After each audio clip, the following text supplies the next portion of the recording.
PT Mark Dynamics Indonesia Tbk optimistis dengan prospek kinerja hingga akhir tahun 2024.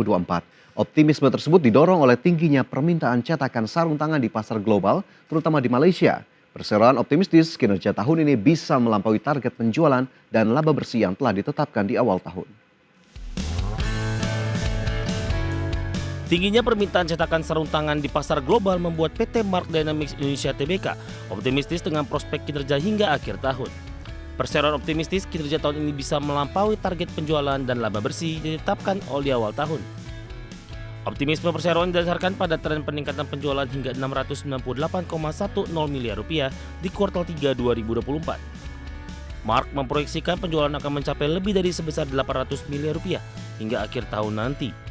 Selain itu, laba bersih juga diharapkan meningkat seiring dengan efisiensi operasional yang terus dioptimalkan dengan target laba bersih melampaui tahun lalu.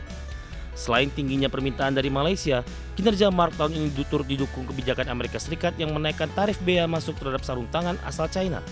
Dengan demikian, Malaysia yang menjadi mitra utama Mark diproyeksikan bakal menggenjot ekspornya ke Amerika Serikat. Hal ini akan mendorong naiknya permintaan terhadap produk cetakan sarung tangan Mark. Sementara itu, utilisasi kapasitas produksi Mark diproyeksikan meningkat di kuartal 4 2024. Sejalan dengan lonjakan permintaan global dan ekspansi penjualan. Sebagian besar penjualan Mark memang masih ditujukan untuk pasar ekspor. Hingga kini kontribusi terbesar penjualan Mark ke Malaysia dengan porsi 40%. Kemudian disusul Thailand 25%, China 22%, Vietnam 5%, dan negara lainnya 5%. Untuk mendukung pertumbuhan bisnis ke depan, Mark juga berencana menambah kapasitas produksi guna memenuhi permintaan pasar yang terus meningkat, khususnya di pasar ekspor. Saat ini Mark sudah memiliki 3 pabrik di Sumatera Utara dengan total utilisasi mencapai sebanyak 2 juta piece per bulan. Selain dari bisnis inti penjualan cetakan sarung tangan, Mark juga memiliki diversifikasi bisnis melalui anak usaha yang menyumbang kontribusi penjualan di bawah 10%.